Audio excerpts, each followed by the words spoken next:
안녕하세요. 큐팍입니다. 네, 오늘은 제가 영상을 하나 소개해 드리려고 하는데요.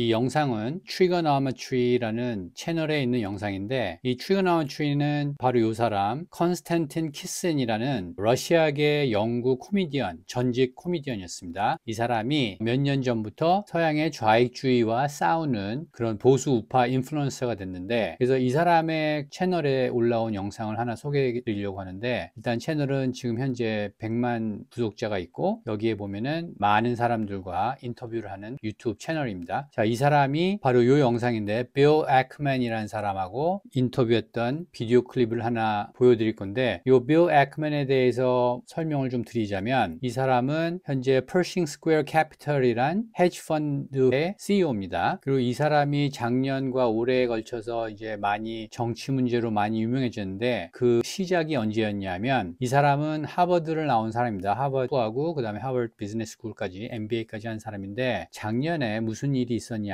그 이스라엘과 팔레스타인 전쟁이 시작됐을 때, 그러니까 하마스가 이스라엘을 공격했을 때, 그때 미국 대학에서 친팔레스타인 시위들이 일어났었는데, 그러니까 컬럼비아 대학에서 시작을 했죠. 그래서 이제 전국적으로 많은 대학이 퍼졌고, 아이비리그에서도 시위가 많이 일어났는데, 그때 아이비리그 대학 명문대 총장들이 반유대주의 이런 시위를 막지 않았다. 그래서 많은 사회 문제가 됐고, 그래서 그 총장들이 이게 의회 청문회에 와서 해명을 하는 그런 자리입니다. 거기에 보면은 요 사람이 하버드 총장입니다. 클라우디안 게이. 그 다음에 요 사람은 MIT 총장이었고, 요 사람은 어느 대학인지 제가 기억이 잘 안 나고요. 요 사람이 아마 University of Pennsylvania 총장이었던 것 같은데, 이 사람들이 나와서 당신들은 왜 그때 반이스라엘 시위도 많았고 유태인 학생들이 위협을 받고 그러는데 아무 조치도 취하지 않느냐, 뭐 이런 식으로 이제 청문회를 하는 장면인데, 이제 여기서 다른 총장들도 그랬고, 여기서 이 사람이 대답을 잘못해서 많은 비난을 받았죠. 뭐 학교에서 일어나는 일들은 반유대주의 시위라고 규정 짓지 않고, 또 유대인 학생들이 받고 있는 그런 차별과 피해에 대해서 적절히 대처를 못했다라고 해서 이제 결국에는 나중에 사임을 했는데, 이 사건이 일어났을 때 빌 애크맨이 트위터에서 X에서 많은 발언들을 했습니다. 그래서 클라우디아 게이 그 총장이 제대로 조치를 취하지 않으면 나는 하버드의 기부금을 끊겠다. 그래서 결국 나중에는 기부금을 끊었죠. 그러면서 그때부터 이 사람이 정치적 발언을 많이 하면서 조금씩 트럼프 진영으로 넘어오기 시작한 그런 사람입니다. 그래서 일론 머스크도 트럼프 쪽으로 넘어오고, RFK 주니어도 트럼프 쪽으로 넘어오니까 공식적으로 본인도 트럼프를 지지한다고 선언하고, 이제 이번 대선에서 트럼프가 이길 수 있게 소셜 미디어 상에서 많은 활동을 하고 있고, 정치 기부금도 많이 냈을 거고, 그래서 그런 사람인데, 이 사람과 이제 인터뷰를 한 영상입니다. 컨스탄틴 키슨이라는 사람이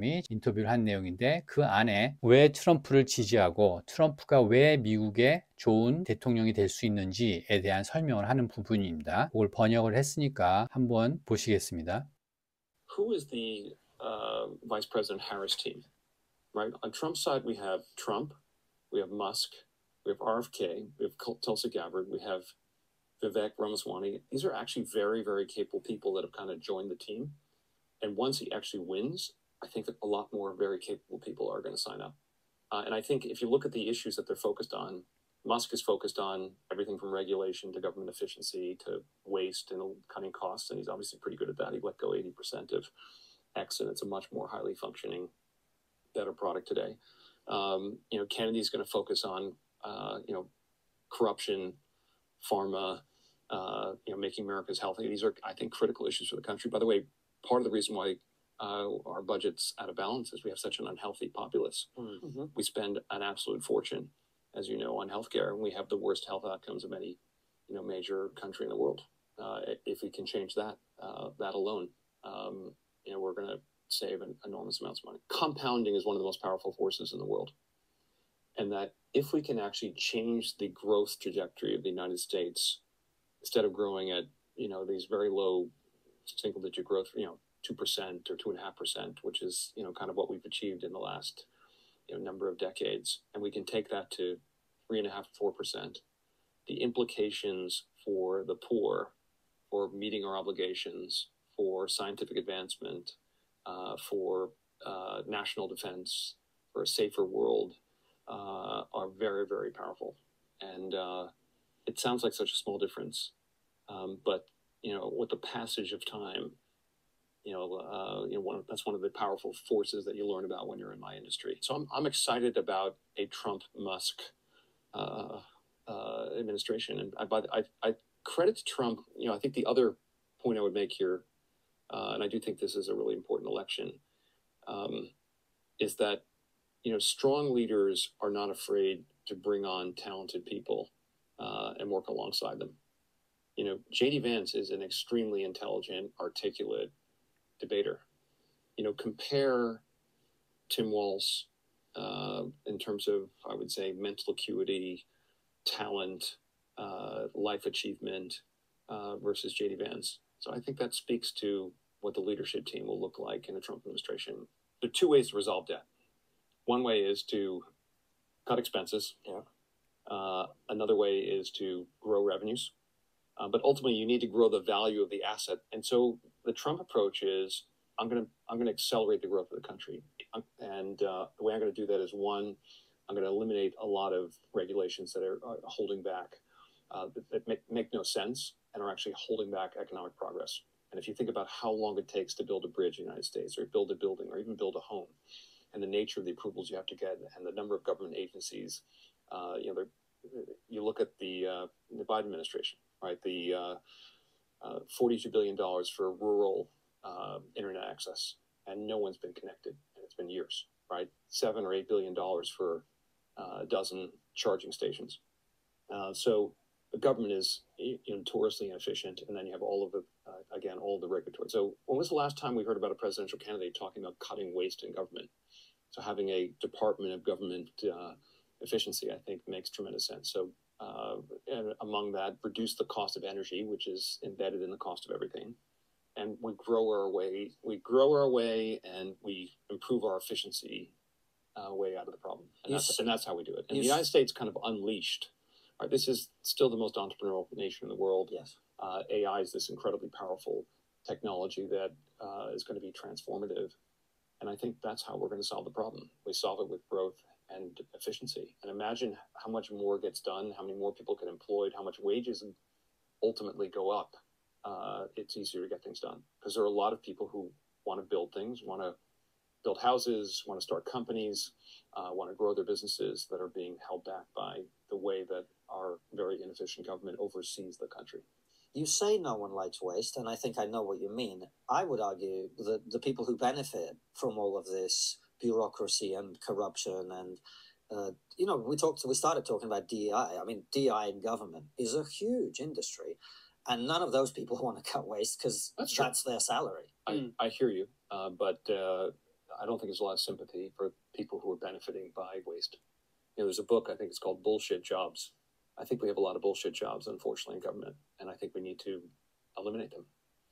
You look at the education system; it hasn't changed in 100 years. The typical schoolhouse, one teacher gets up in front of a group of students. It's we're spending enormous amounts of money. By the way, AI is going to be a very powerful technology in custom tailoring education for each kid. So I just think we have to. We're introducing technology into the corporate landscape in a way that's making businesses more efficient. We haven't looked at introducing technology in government to make government more efficient. I couldn't imagine a better person than Elon Musk to help with that. But isn't that going to be an almighty battle? Because you're not just it's not just the people who benefit from it. You're fighting against an ideology. Which is why you need a Trump-type president to do it. One, he can't get reelected. This is his second term. He's got 4 years to make it happen, and he doesn't care. And I think you need someone who's independent enough to be able to execute on this. If you compare it to Vice President Harris, well, this is her first term. She's going to want to get reelected. She's going to be beholden to the system. That's another reason to support Trump.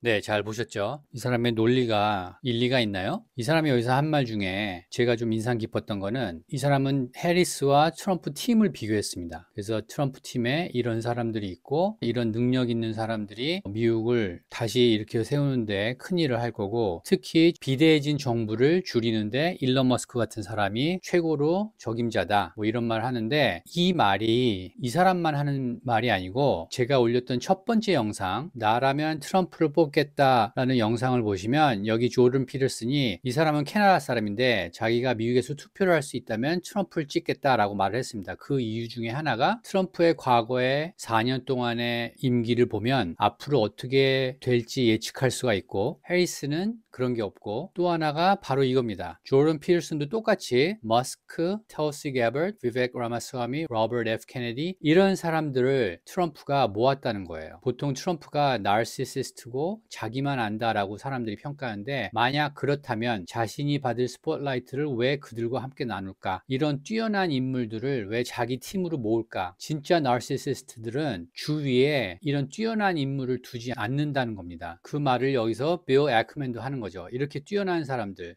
그 부분이 어디냐면 바로 여기죠. 강한 리더는 뛰어난 인재의 등용을 두려워하지 않는다. 그리고 그들과 함께 일하는 것을. 그러니까 조던 피터슨이 평가하는 트럼프하고 빌 애크맨이 평가하는 트럼프하고 같은 거죠. 그래서 우리가 흔히 언론에서 듣기로는 트럼프는 국가를 위해서 대통령에 나온 게 아니고 자기 자신을 위해서 나온 거고 다른 사람들은 생각 안 하고 자기만 위한다 이런 나르시시스트다라고 평가를 하는데 조던 피터슨은 그렇다고 생각하지 않고 빌 애크맨도 그렇게 생각하지 않는 거죠. 그러니까 미국의 이런 뛰어난 사람들이 트럼프를 평가하는 거하고 우리가 주류 언론에서 매일 듣는 트럼프는 무식한 장사꾼이고 돈만 알고 나르시시스트고 뭐 심지어 또라이고 뭐 이런 평가들하고 는 정말 수준 차이가 너무 나죠. 그죠? 이 사람들이야말로 정말 객관적으로 어떤 사람의 능력과 지능과 성품을 평가하는 그런 사람들이라고 볼 수 있겠습니다.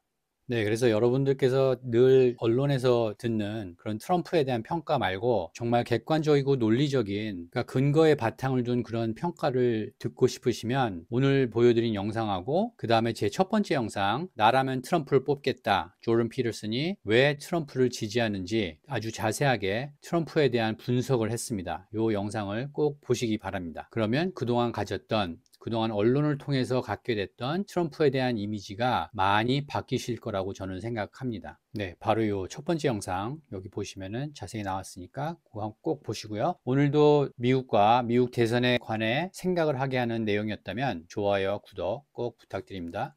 감사합니다.